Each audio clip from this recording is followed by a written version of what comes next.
Okay, welcome to today's training. What happens to the occupant of a foreclosure? Now, I received a lot of questions about this on one of my videos on YouTube, and I decided I'd make a special attempt to explain to you what happens to the occupant of a foreclosure sale. It's not a pretty picture. I'm not going to make fun of it because there's nothing funny about it, but these are the facts. I've only purchased, 1,500, 1,600 foreclosure properties directly from the clerk of the court throughout the state of Florida, as well as in Ohio and Pennsylvania. So I have an idea what happens. I have attended what's called a put out. I've attended them far too many times. So with that said, let's move forward with our training on what happens to the occupant of a foreclosure. Okay, I'm going to move my photo over here so I can follow along or make sense of what we're talking about. The story begins.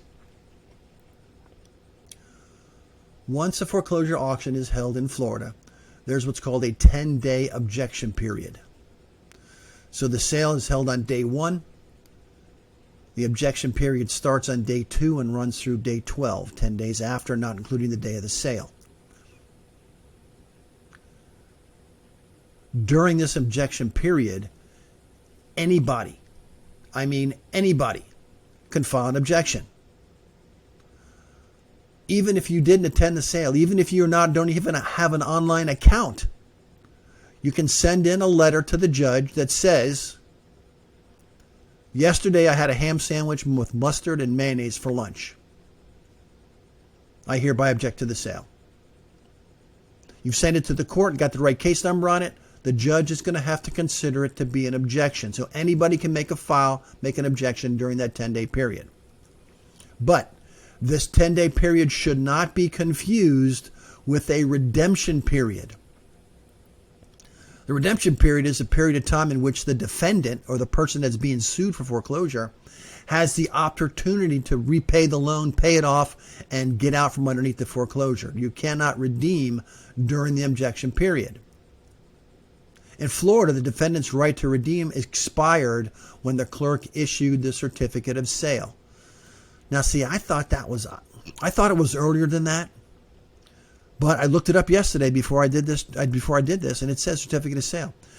The certificate of sale is issued when the prevailing bidder pays the required deposit amount to the clerk. So it's pretty early on.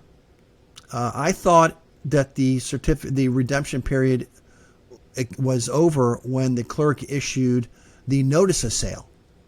But I read the law before I did this, but that really doesn't matter within the confines of this video.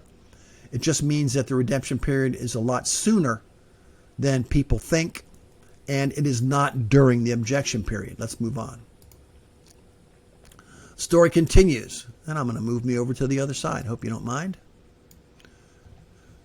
Once the objection period has expired, in other words, the sale takes place, the investor pays their money, the objection period of 10 days goes away. So once the objection period has expired, the clerk will issue a certificate of title. That's the clerk's issuance of title. That's the title that a buyer receives at a foreclosure sale. What we used to do as foreclosure investors, we'd drive to the house and see if it's occupied or vacant. Now, we knew if it was before the sale, but in the event it was occupied before the sale, we would drive by to see if anything changed.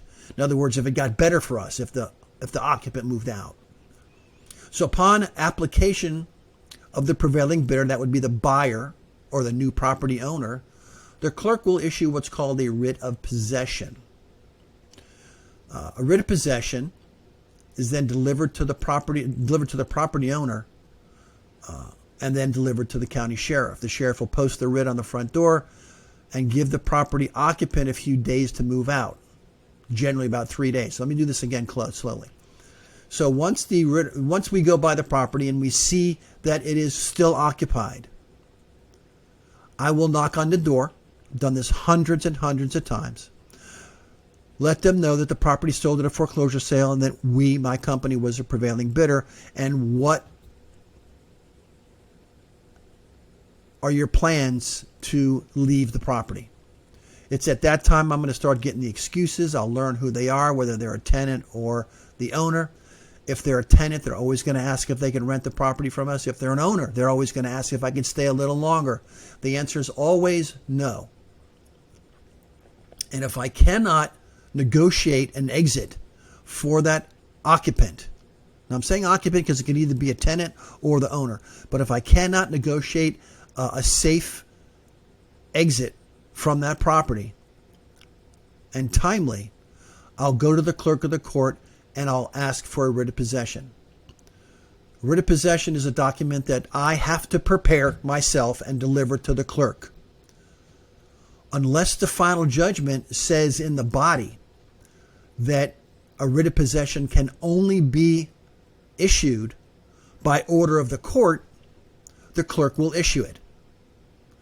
If, on the other hand, the writ needs an order, that means I have to set a hearing, get a lawyer. It's a big rigmarole, going to cost me an extra $1,000 and take 2 weeks. But I'll know that before I go out. Because if I know I have to get a writ from the judge, I can give somebody 2 weeks because that's how long it's going to take to get the writ. So ultimately, I get the writ of possession.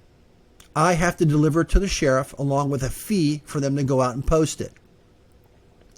The sheriff will go out and post the writ on the front door. They will not give it to anybody personally because the occupant was already served with notice. They got their served by a process server. They got their chance to come to court. Either they did or they didn't. Either way, the sheriff only has to post this on the front door.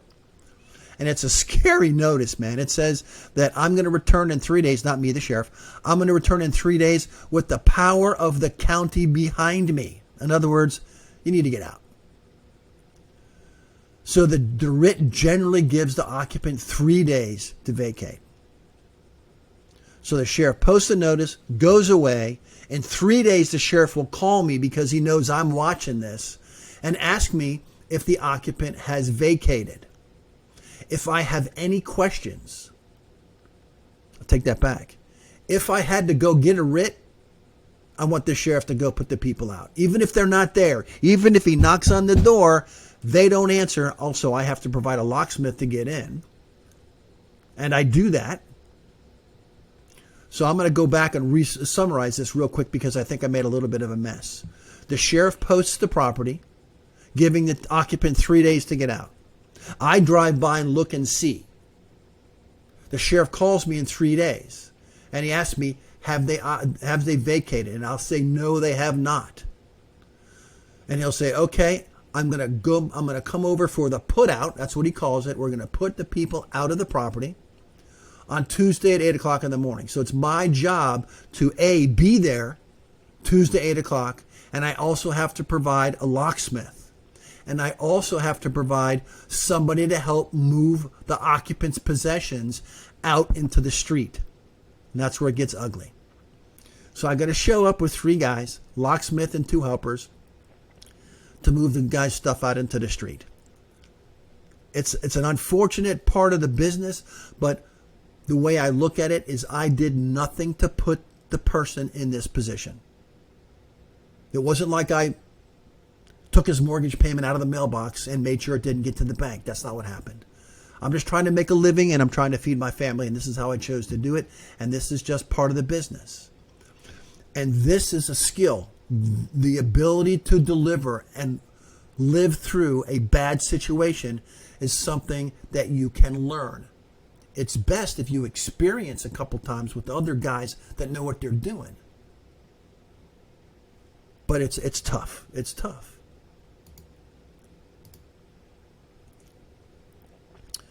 So to summarize it once again, the auction occurred. An investor, and I'm speaking of me because I'm speaking firsthand, purchased the property. The objection period has expired. The certificate of title has been issued to my company. A writ of possession has been issued after I delivered it to the court. They stamped it and gave it back to me, or the judge gave me an order. I take that writ and I deliver it to the sheriff myself. I pay the fee for the sheriff to go out there and do it. And the sheriff has given formal notice to the occupant to vacate, and hopefully they do. But in Broward County, people are not as respectful of the law as they should be, or they just simply don't believe it. Because once that writ gets posted, man, you got 3 days, and it is a dead solid on the mark 3 days. And the sheriff does not screw around. So either the occupant vacates or they don't. See, here's the choices. They occupy and they vacate or they don't. Let me go back one more slide because I'm going to talk more about that. If the occupant vacates, everything is great. The sheriff will knock on the door. No one will answer. We'll get my locksmith to change the lock. The sheriff will go in first, always goes in first, and he always draws his gun. So why you would mess with somebody who has the authority to fire a gun, I don't know. But he takes his gun out. He enters the property. Maybe he's showing off. I don't know. But it's probably protocol if they're going into someplace vacant and they don't know who's in there. So he goes in the house, looks around, checks the house, says all clear, and he turns the writ back in as served. So I had this happen one time that sheriff cleared out the house. We changed the lock. I went back the next day and the tenant was back in the house. That's right. They moved back in. So now what do you do? Well, I learned this firsthand. You don't have to get another writ. All you have to do is you have to call the sheriff, and you have his number, and tell him that the tenant moved back in. The sheriff will come right out, or you can call the local police because the writ has already been served. The house was vacated. That's all in the police record somewhere. You can call the police and tell them that they're trespassing, and the local police will come out because they'll go faster than the sheriff, and they'll put them out again, and they'll tell them if you come back, you're going to be trespassing and you're going to go to jail. So what happens if they don't vacate? This is the hardest part of being a foreclosure investor. If they do not vacate, the sheriff will knock on the door and somebody will answer. They'll either answer the deputies knocking on the door, or they'll answer when they hear the locksmith fiddling with the lock. So the one that stands out of my mind is a green thistle on 72nd Terrace in West Hollywood. I can't get this out of my mind. I was sitting in my car on the swale. The sheriff knocked on the door, heard dogs barking behind the door, drew his gun. And the owner opened the door. And the sheriff told him to immediately secure the dog, which he did, but he left the door open. And when he left the door open, his little daughter had to be about 4 or 5 years old, eating her cereal in a bowl, walks up to the opening door and looks out and sees the sheriff and sees me sitting in my car. That event happened, I want to say 30 years ago. But I can describe it to you as if it happened yesterday, because that's the mark it left on me. So this is by far the worst situation, human being to human being, that you're hopefully ever going to be placed in. But it's taken a toll on me, man. I'm telling you, I'm just soft for that stuff. But listen, I did it a lot of times, but that one marked me. Okay, so bye-bye. Bye-bye. Look at those eyes. Look at that punum. Okay, you don't know what you don't know. Remember, visit your real estate club for more information. Lots of good contacts there. Visit my website, www.pofsk.com. Pockets of specialized knowledge. This is Alfred Einstein. Thank you very much for watching, and I hope to see you again soon. Like that said, have a great day.